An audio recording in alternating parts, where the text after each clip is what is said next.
Nobody in Judge Judy's courtroom had ever seen anything like what happened the morning Karen Thompson walked in. She didn't just enter the room, she stormed into it, a woman whose confidence came not from truth or integrity, but from size, volume, and an ego too big to fit through the door. The moment she saw Judge Judy seated behind the bench, small in stature but composed with quiet authority, Karen let out a laugh so sharp that half the courtroom turned to look at her. Then she said it, loud enough for everyone to hear, loud enough to freeze the air mid-breath, "That's the judge. I thought she'd be taller. How's a tiny woman gonna judge anybody?" The words sliced through the silence like a blade. Before we dive into this incredible case, tell me in the comments where you're watching from. I love seeing where my viewers are around the world. And don't forget to hit that subscribe button so you never miss more unbelievable cases like this one. Now, sit back, relax, and enjoy the video. Judy didn't react. Not yet. She simply lifted her eyes, calm, unreadable, and for a moment, a brief, fragile moment, it almost looked like the insult didn't land. But it did. Everyone could see it. This wasn't the fiery, no-nonsense Judge Judy people were used to. This was something different. Something quieter. Smaller. An underdog in her own courtroom, being mocked before she even spoke a single word. And that was exactly why nobody in the room saw what was coming. Karen walked to her podium with the swagger of someone who believed she had already won. She looked around the courtroom as if expecting applause, as if humiliating a judge was some kind of sport. She smirked, whispered loudly to her companion, "She looks like she needs a step stool just to see over the bench," and waited for Judy to snap back. But Judy didn't. Not yet. Instead, she sat still, almost fragile, almost overshadowed, almost human. And Karen took her silence as weakness.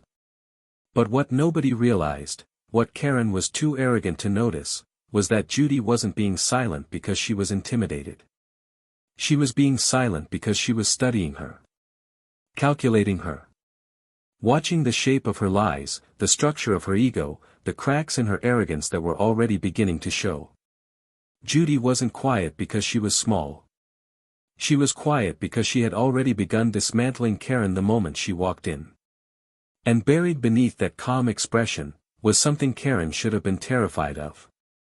Something that would erupt later in the courtroom, so sharp, so cold, and so devastating that people would still be talking about it days later.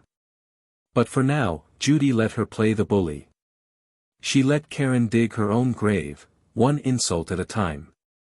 Before this story unravels into one of the most humiliating reversals in courtroom history, before you see the moment Karen's face drains of color, tell me in the comments where you're watching from. I love seeing how far these stories travel. Because what happens next, is where the real shock begins. Karen Thompson wasn't born entitled, she grew into it. Over the years, she had built her entire identity around two things, her size and her volume. She believed the louder she was, the more important she became. And the bigger she was, the more she could dominate others. It worked in grocery stores, where she bullied cashiers into giving her discounts. It worked in restaurants, where servers whispered warnings whenever she walked in. It worked in meetings, in neighbor disputes, in PTA gatherings. Everywhere she went, she used her weight and her voice as weapons to bulldoze people into submission. But the real source of her arrogance came from the story she told herself, that nobody had ever stood up to her. That every fight she picked was one she won. That every person she humiliated would stay silent. That every argument she started ended with her as the victor. And most importantly, that she could outsize, outshout, and overpower anyone who dared challenge her. So when she got into a small claims dispute, a petty but emotionally loaded case involving her neighbor, she treated it the same way she treated everything else, with arrogance and loud confidence. The neighbor, a soft-spoken woman named Debbie, claimed that Karen had damaged her fence and refused to pay. Karen, in her usual fashion, turned the entire thing into a spectacle. According to her, she was the victim. Debbie's fence was cheap, ugly, and already falling apart. Karen even insisted she had improved the property value by knocking it down. Debbie tried to reason with her privately. She offered solutions, payment plans, even mediation. But Karen refused everything, her voice rising, her insults escalating, until Debbie finally reached her breaking point and filed a claim. That was how the case ended up in Judge Judy's courtroom. But when Karen received the notice, she didn't feel nervous or uncertain, she felt excited. Excited. She told her friends she would handle that tiny little judge in 2 minutes. She told her family she would teach Judy a lesson about respect. She told her coworkers she couldn't wait to put that old lady in her place. Karen arrived at the courthouse fueled by the same delusion that had guided her entire life, that she was unstoppable. That the bigger she was, the harder people would back up. That every person in authority secretly feared confrontation. That Judge Judy, like every other person Karen had faced, would be intimidated the moment she opened her mouth. And if Judy wasn't? Then Karen would insult her until she was. Even before she entered the courtroom, security guards exchanged glances. Karen yelled at the clerk for making her wait. She mocked the height of the podium. She talked about the courtroom chairs being too small for someone like her, someone important. She demanded water twice, then complained it wasn't cold enough. Everything had to revolve around her. But all of that pride, every ounce of it, came crashing into a wall the moment she saw Judge Judy sitting behind the bench. She expected someone tall. Someone physically commanding. Someone she could look at and think, I can take her. Instead, she saw a small woman, composed, silent, and steady, a woman who didn't react, who didn't look intimidated, who didn't even blink when Karen walked in. And that made Karen bold. Bold enough to insult the judge's height. Bold enough to speak loudly over others. Bold enough to convince herself this would be her easiest win yet. But beneath that boldness was something else, something most people never noticed, insecurity. A quiet fear that if she wasn't the biggest personality in the room, then she wasn't anything at all. So Karen compensated the only way she knew how, insults, volume, and dominance. Her backstory was filled with failed relationships, broken friendships, jobs she couldn't keep because someone eventually challenged her. Every time someone stood up to her, she made the same excuse: they were jealous. They were intimidated. They were weak. She never allowed herself to admit that maybe, just maybe, the problem was her. And now, here she was, standing in a courtroom that didn't move according to her rules, facing a judge she assumed was too small, too old, too quiet to stand up to her. But the courtroom didn't operate on size. It operated on truth. And truth was something Karen had never mastered. Debbie, her neighbor, stood on the opposite side of the courtroom shaking in her shoes. To her, Karen was a nightmare, a force she had spent months trying to avoid, trying to reason with, trying to escape. She had hoped Judge Judy would protect her, but after hearing Karen mock the judge, even she grew uncertain. If Karen could intimidate Judy, what hope did she have? But what Debbie didn't know, what neither of them knew, was that Judge Judy had seen hundreds of Karens before. Loud ones. Rude ones. Entitled ones. And the smaller Judy looked, the more dangerous she became. Karen thought Judy's silence meant she was offended. Debbie thought it meant Judy was unsure. The audience thought Judy was intimidated. But they were all wrong. Judy wasn't intimidated. She wasn't offended. She wasn't uncertain. She was calculating.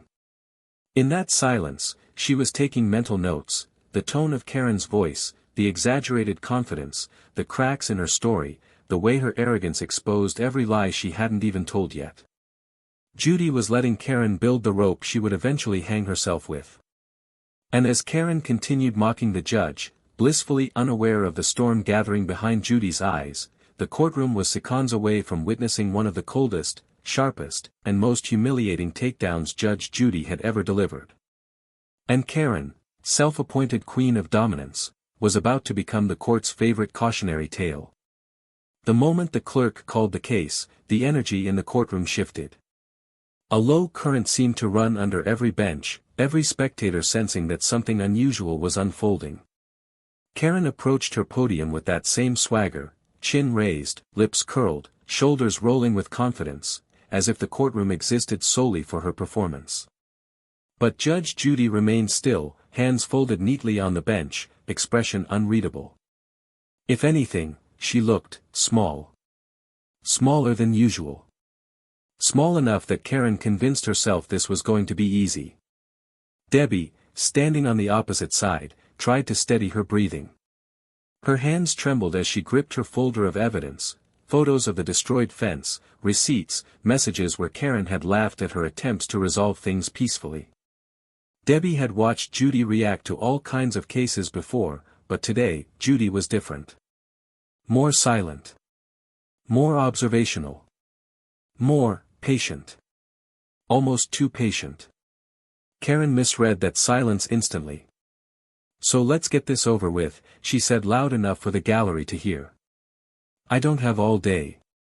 And honestly, Your Honor, I'm surprised you can even see me from way down there." Gasps scattered across the room like sparks. Nobody insulted Judge Judy to her face, not like that, not so openly, not while smirking as if expecting applause. But Karen thrived off shock value. The attention fed her ego. She mistook the gasps for admiration. Judge Judy didn't flinch. She simply lifted one eyebrow, a barely noticeable movement, yet enough to make Debbie swallow hard. Judy's composed stillness, quiet and firm, only emphasized how little the insult affected her. But Karen saw it differently. To her, Judy's lack of response meant victory. Power. Control. "You finished?" Judy finally asked, voice soft. Too soft. It was the kind of softness that came right before a storm. Karen chuckled. "Oh, I have plenty more to say, Judge. I mean, no offense, but I've never seen someone so tiny try so hard to look intimidating. You're like a little cartoon judge. Cute, but..." "You're finished," Judy repeated, this time not asking. Debbie's heart thudded. Judy hadn't raised her voice, hadn't changed her posture, hadn't even blinked. But something had shifted. Something only people familiar with Judge Judy could sense, a quiet tightening, a mental click, a change in the air so subtle yet so dangerous that even the spectators straightened in their seats. Karen, however, didn't sense anything at all. Anyway, she continued with a dramatic sigh, "Let's be real here. Debbie's fence was garbage. It fell over when the wind blew too hard. I just helped it along. She should be thanking me for improving her property." Judge Judy tilted her head slightly. "You helped it along?" she asked, voice still calm. "That's right," Karen said proudly. "If anything, she owes me." Debbie looked down, fighting tears. Not because the words were new, Karen had said worse before, but because this time, someone finally had the power to hold Karen accountable. And yet Judy hadn't acted. Not yet. It made Debbie wonder if Judy's silence meant uncertainty. If Karen's insults were working. But what nobody realized was that Judy had already begun dismantling Karen before a single piece of evidence was presented. "Ms. Thompson," Judy said, folding her hands, "please explain exactly how you helped destroy property that wasn't yours." Karen rolled her eyes. "Oh, come on, Judge. It's not a big deal. The fence was flimsy. I leaned on it." "Leaned," Judy repeated. "Yes," she snapped. "And it broke. But I'm a big girl, obviously," she added loudly, patting her hip, "so maybe your tiny courtroom furniture can't relate." The courtroom grew still. Even the air stopped moving. Karen had insulted Judy's height. Judy's authority. Judy's courtroom. Judy's physicality. And now Judy understood exactly who she was dealing with, someone who believed size equaled power. Judy leaned forward slightly, the subtle shift magnifying her presence despite her small frame. "So you admit you leaned on something that didn't belong to you," she said quietly. "Whatever," Karen muttered. "She's exaggerating. She always exaggerates. That's why nobody likes her." Debbie's knees nearly buckled, but Judy held up a hand, not for Karen, not for intimidation, but for calm. Control. Precision. And that was when it became clear, Judy was not reacting because she wasn't supposed to react. She was watching Karen bury herself. Karen's voice rose again. "Look, Judge, it's not my fault she built a fence that couldn't handle a normal-sized woman. Maybe she should have hired someone to make it sturdier. I mean," she smirked, lowering her voice into a baby tone. "Not everyone can be as small as you." Debbie's hands flew to her mouth. A man in the gallery whispered, "She's done." Someone else shook their head in disbelief. A security officer shifted his stance, anticipating the explosion that had to come. But Judy didn't explode. She inhaled once, slowly, quietly, and the softness in her eyes shifted into something sharper. Something colder. Something Karen should have felt in her bones. "Ms. Thompson," Judy said, her voice low, controlled, and cutting like a blade dipped in ice, "you have just given me everything I need." Karen blinked. "What do you mean?" But Judy didn't answer yet. She wasn't ready to reveal the sharpest turn of the case, not until Karen walked into the trap completely. And she did. The courtroom felt colder now, as if the temperature had dropped the moment Judge Judy muttered the words, "You have just given me everything I need." It wasn't loud. It wasn't dramatic. It wasn't meant to be a threat. It was simply a statement, an early obituary for Karen's arrogance, softly delivered like the calm before a hurricane. But Karen didn't understand it. How could she? Her ego didn't allow her to hear warnings. To her, anything short of screaming meant victory. She straightened her shoulders, gave a smug little smirk, and crossed her arms as if she expected Judy to retreat. As if Judy had finally realized she was too small to win this battle. But Debbie recognized the shift immediately. She'd watched Judy for years, the expressions that meant danger, the tone that meant judgment was coming like a freight train. Judy's silence wasn't weakness. It was strategy. And Karen had just stepped directly into the lion's mouth. Judge Judy adjusted her glasses, turning her gaze toward the papers before her. She scanned them slowly, methodically, but her stillness carried weight. The gallery watched with held breath, waiting for the explosion that everyone knew was coming, the moment when Judy stopped letting Karen talk and finally took control. "Ms. Thompson," Judy said with quiet precision, not looking up from the paperwork, "you've admitted to leaning on the fence. Correct?" Karen scoffed. "Obviously. And you admit the fence broke because of your weight." "Judge," Karen said with exaggerated annoyance, "like I said, I'm a bigger woman. I have curves. I'm strong. That cheap little fence didn't stand a chance. But why should that be my fault? If you build a weak fence, don't blame someone for being." "For being what?" Judy asked, finally lifting her head. Karen blinked. "You know. For being, me." Debbie's heart pounded. The spectators leaned forward. Judy's eyes narrowed just slightly, but her posture remained neutral, deceptively gentle. "You believe your size gives you the right to break other people's property?" Judy asked. Karen snorted. "It's not like I did it on purpose. I was just leaning. And her fence fell over like it was made of toothpicks. That's not my problem." "It became your problem," Judy replied evenly, "the moment it caused damage." Karen rolled her eyes. "Damage? It's a fence, not a car crash." Judy shifted in her chair, a small action that carried a mountain of intention. "Ms. Thompson, did you see the photographs of the fence before you leaned on it?" "Why would I? I don't go around studying fences." "And you didn't care about the consequences of your actions." "I care," Karen snapped. I just don't think it's my fault. Honestly, Judge, I think you're making this a bigger deal than it is because. And then she made the mistake. The mistake that sealed her fate. The mistake the gallery would never forget. Because you're small. You want to prove you're in charge. A collective gasp rippled through the courtroom. Even Debbie froze. Karen didn't just insult Judy's height again, she attacked Judy's authority. She said the quiet part loud. She said the thing nobody with a shred of sanity would ever say to a judge.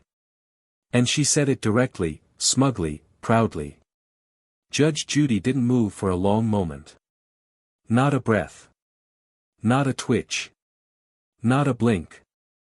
Karen thought she'd won. Debbie thought Judy might explode. But instead, Judy smiled. Not a warm smile. Not a polite smile. A thin, sharp, surgical smile, the kind she saved for defendants who had no idea they'd just walked into their own destruction. Ms. Thompson, Judy said softly, thank you for your honesty. Huh? Karen blinked. You have made it clear that you believe your size entitles you to behave without accountability. You have made it clear you see no problem in damaging your neighbor's property. And you have made it very clear that you think physical height determines authority. Karen laughed. Well, come on, Judge. Don't interrupt me, Judy said, her voice dropping to a cold, controlled register that silenced the entire courtroom. Karen's mouth snapped shut. Your attitude, Judy continued, isn't confidence. It's insecurity wrapped in volume. And your disrespect has nothing to do with me. It's a reflection of who you are, and what you fear. I don't fear anything, Karen muttered. Oh, but you do, Judy replied. You fear being small. You fear being wrong. You fear being held accountable. That is why you insulted my height, because it distracts you from confronting the truth about yourself. Karen blinked hard, struggling to hold her composure. For the first time, the courtroom saw her shoulders drop just slightly. A crack. A tremor. A sign she wasn't as invincible as she pretended. And as for your claim, Judy added, lifting the folder of evidence, let me educate you. Fences are not required to withstand the weight of a full-grown adult leaning on them aggressively. They are meant to provide structure and boundary, not support your sense of entitlement. Karen's jaw tightened. So what? You're saying I'm wrong. I'm saying, Judy replied, you destroyed property that did not belong to you. And you did so without remorse, without accountability, and with enough arrogance to fill this entire courtroom. Debbie watched in awe. The woman who had tormented her for months was finally being held responsible, not with anger, but with precision. Judy wasn't yelling. She wasn't raising her voice. She didn't have to. Every soft, sharp word cut deeper than shouting ever could. Karen tried to speak, but Judy lifted a hand. Don't, she said. Every time you open your mouth, Ms. Thompson, you reveal another layer of your disrespect. And I assure you, the layers are endless. Karen's cheeks flushed. Her hands tightened around the edge of the podium. The confidence she entered with was slipping fast, replaced by a quiet, unsettling fear, a fear she had never felt before. Because for the first time in her life, Karen wasn't the biggest person in the room. Judy was. And this was only the beginning of her dismantling. The tension in the courtroom was no longer invisible.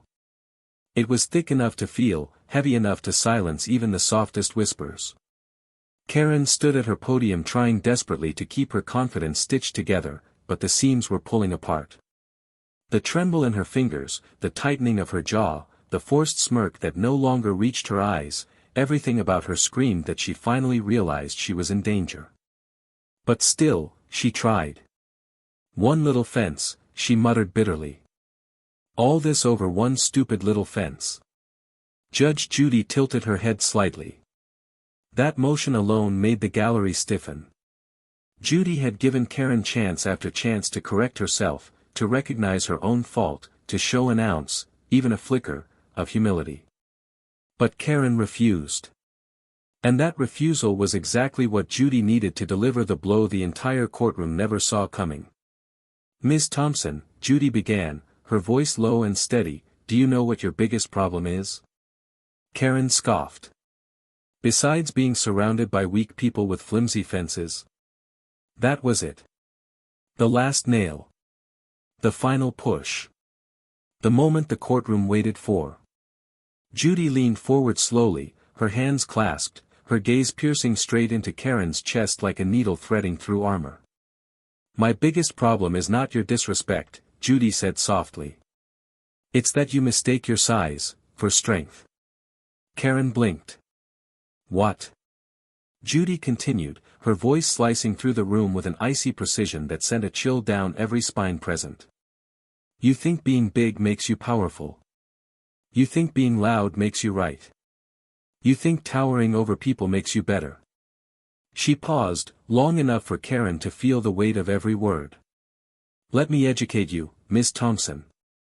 I may be small, but I stand taller than your integrity ever will." The courtroom erupted, not in cheers or applause, but in a stunned, breathless silence. It was the kind of silence that punches harder than noise. A silence so heavy that Karen visibly deflated under it, her shoulders sagging, her smirk vanishing as if erased. Every ounce of arrogance drained from her face. Debbie covered her mouth with trembling hands. A man in the gallery whispered, "Oh my God." Even the bailiff's expression shifted, part disbelief, part satisfaction. Karen stood frozen. Completely still. Completely exposed. For the first time in her life, she understood what real power looked like, and it wasn't loud, or big, or intimidating. It was quiet. Precise. Sharp. It was a small woman behind a bench who didn't need height to stand taller. Judge Judy didn't smile. She didn't gloat. She simply sat there, the embodiment of unshakable authority, while Karen crumbled beneath the weight of her own behavior. And then, right when the moment settled into the bones of everyone present, Judy spoke again, gently, but with devastating finality. "Now," she said. "Let's finish what you started." Karen had never felt small a day in her life. She'd built her entire identity on being the biggest presence in any room, the loudest laugh, the harshest insult, the heaviest footsteps. But now, for the first time, she understood what it meant to be dwarfed by someone who didn't need size to impose gravity. Judge Judy's one-liner didn't just strike her ego, it dismantled it. Piece by piece. Brick by brick. The courtroom around her felt larger, the walls seemed taller, and the eyes staring at her felt sharper than ever. Her mouth opened, but nothing came out. The words she usually stored like ammunition were gone. She reached for her usual defense, denial, exaggeration, blame, but her mind was blank. She wasn't prepared for this. She had expected Judy to yell. She had expected a heated argument. She had expected the usual courtroom chaos she thrived in. But Judy's calm, surgical dismantling left her stripped of every tool she relied on to stay in control. And Judy wasn't finished. "Ms. Thompson," Judy said, her voice steady, "you claim the fence fell because it was weak. But photographs show it standing for years before you decided to lean on it." Karen swallowed hard. "Judge, with all due respect." "There's no respect here," Judy cut sharply, but without raising her voice. "Not from you. And certainly not toward you, after the way you've behaved." Karen's face dropped. No one had ever spoken to her like that without flinching. She took a deep breath, trying desperately to regain the confidence she'd walked in with. "I'm just saying," she muttered weakly, "I didn't mean to break anything. It was an accident." "An accident," Judy repeated. "Interesting." The way she said it made the entire courtroom lean forward. "You didn't mean to break anything, yet you admitted proudly that you helped it along." Judy picked up a paper from the file and held it up. "These are photos from the day after the fence collapsed. See the heel print? Karen blinked. Heel print? Yes, Judy said, heel print. A heel print belonging to someone who decided to kick the fence after leaning on it. The gallery gasped. Debbie's eyes widened. Karen's knees wobbled. That's not mine.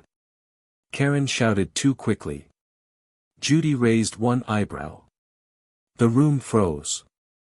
If you'd like to claim that the heel print belongs to your neighbor, Judy said calmly, I can ask the bailiff to check your shoes. Karen glanced down at her feet, wearing the exact same kind of heeled boots shown in the photo. I don't think that's necessary, she whispered. Judy nodded. Good. Because I'm tired of being insulted, and I'm even more tired of your lies. Karen's lip trembled. I'm not lying. Let's recap, Judy said, tapping her pen on the bench. You leaned on the fence intentionally. You kicked it after it didn't fall. You refused to take responsibility. You mocked your neighbor when she tried to resolve things peacefully. And you've spent this entire hearing insulting my height, my courtroom, and everyone's intelligence. Judy paused. And now you want me to believe you're telling the truth? Karen looked around the courtroom desperately, searching for even one sympathetic face. But every person had turned against her. Even those who entered neutral now glared at her with the same disdain she once showed the world. She pressed her hands against the podium to steady herself. Okay, maybe I leaned on it harder than I should have. Maybe I kicked it. But it didn't seem like a big deal. Not a big deal, Judy repeated. Her voice was soft. Too soft. Ms. Thompson, your neighbor saved for 2 years to build that fence. She built it to keep her young children safe. She built it because someone kept trespassing her yard. Karen's eyes darted. That wasn't me. Judy held up another photo. Your driveway borders her property. The shoe prints match yours. And according to the time-stamped security footage from her doorbell camera, you walked onto her property the night before the fence fell. Karen's breath hitched. Debbie watched, shocked, realizing Judy had pieced together evidence she hadn't even expected to matter. Judy wasn't just dismantling Karen, she was exposing a pattern. You trespassed, Judy said. You damaged property. You mocked the person you harmed. And then you came into my courtroom and insulted me. Karen wiped a tear with the back of her hand, the first real crack in her armor. Judge. I'm sorry, she whispered. Judy leaned back. No, you're not. You're sorry you got caught. There's a difference. Debbie covered her mouth, tears forming in her eyes, not out of sadness, but relief. For months she had been terrorized by someone who believed she was beyond consequence. Now, finally, someone stood up to her, someone small in height but towering in influence, wisdom, and presence. Karen tried again, her voice shaky. I can fix it. I'll pay for the fence. You'll pay more than that, Judy said. Because the damage isn't just the wood. It's the intimidation. The trespassing. The months of harassment. You don't get to walk in here, bully everyone, and walk out the same. Karen sniffled, her bravado gone. What does that mean? It means, Judy answered, I'm about to deliver a ruling that will make you rethink the way you treat every person in your life. Karen closed her eyes, defeated. The courtroom sat in breathless anticipation. And Judy, still the smallest person in the room, and still the most powerful, prepared to deliver a verdict that would echo far beyond that courtroom. The courtroom felt heavier than ever, as if everyone in it knew they were seconds away from witnessing something unforgettable. Even Karen sensed it. Her hands shook against the podium, her face drained of the color she once hid behind smug confidence. Everything she arrived with, arrogance, boldness, that loud, inflated ego, had been stripped away piece by piece. Now she stood exposed, raw, and frightened, waiting for the one thing she had never faced before, accountability. Judge Judy straightened the papers before her with a quiet precision that carried more weight than shouting ever could. The silence stretched. No one dared breathe too loudly. Everyone knew that when Judy finally spoke, it would be final. Sharp. Unshakable. And deserved. "Ms. Thompson," Judy began, her voice cool and controlled, "I want you to listen carefully. Because this verdict isn't just about your behavior today, it's about the choices you've made for months." Karen swallowed hard, tears clinging to her lower lashes. "You trespassed onto your neighbor's property without permission. You intentionally damaged her fence. You taunted her for seeking help.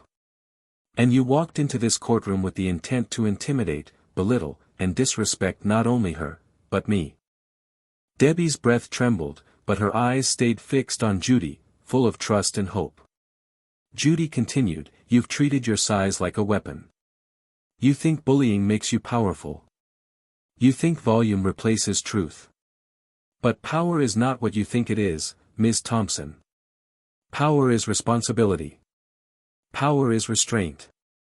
Power is knowing when to stop." Karen's voice broke. "Judge. I'm sorry. I really am." Judy held her gaze. "Good. Then maybe, for the first time, you're ready to listen." The courtroom exhaled softly, as if easing into the judgment they'd been waiting for. "Here is my ruling," Judy said firmly. "You will pay for the full repair of the fence, top-quality materials, built by a licensed professional." Karen nodded shakily. "Additionally, you will pay damages for harassment, trespassing, and emotional distress." Karen's eyes widened. "Emotional distress?" "Yes," Judy replied. "Because your behavior created fear, not just inconvenience. Your neighbor shouldn't have to feel unsafe on her own property because you cannot control yourself." Debbie's lips trembled, a mixture of gratitude and relief washing over her. "And finally," Judy said, her voice dropping to a cold, razor-thin quiet, "you are going to learn something you've avoided your entire life, that being bigger does not make you stronger. It simply makes the fall harder." Karen broke. Completely. Tears streamed down her cheeks as she nodded, accepting the reality she had spent years dodging. The gallery watched, some with pity, some with satisfaction, all with respect for the judge who had once again proven that authority isn't measured in inches, it's measured in integrity. Judy closed the folder and leaned back. The finality of the motion said more than any speech ever could. "Judgment for the plaintiff," she declared. "In full." The bailiff announced the case concluded, and the courtroom buzzed with quiet shock. Debbie wiped tears from her eyes, not because she had won money, but because she had regained her peace. Karen left the podium slowly, each step a reminder of everything she had lost, her pride, her invincibility, her imagined dominance. But Judge Judy didn't watch her leave. She had already moved on, her expression returning to the calm, controlled presence she always carried. She wasn't triumphant. She wasn't gloating. She simply had done what she always did, upheld fairness. Protected the vulnerable. And delivered justice with both precision and humanity. And that quiet, steadfast integrity, was what made her stand taller than anyone else in the room. As the courtroom emptied, Debbie approached the bench. "Thank you," she whispered, emotion thick in her voice. Judy gave her a small nod. "You deserve to be heard. Now go live your life without fear." Debbie stepped out of the courtroom lighter than she had entered it, leaving behind the weight Karen had placed on her for far too long. Outside, Karen sat on a bench wiping her face, looking smaller than she ever had, not physically, but in the ways that mattered. Whether she changed after this day, nobody knew. But one truth was certain, she would never forget the moment her arrogance collided with someone who didn't need height to stand tall. And that moment, that quiet, devastating, unforgettable moment, would echo in the minds of everyone who witnessed it.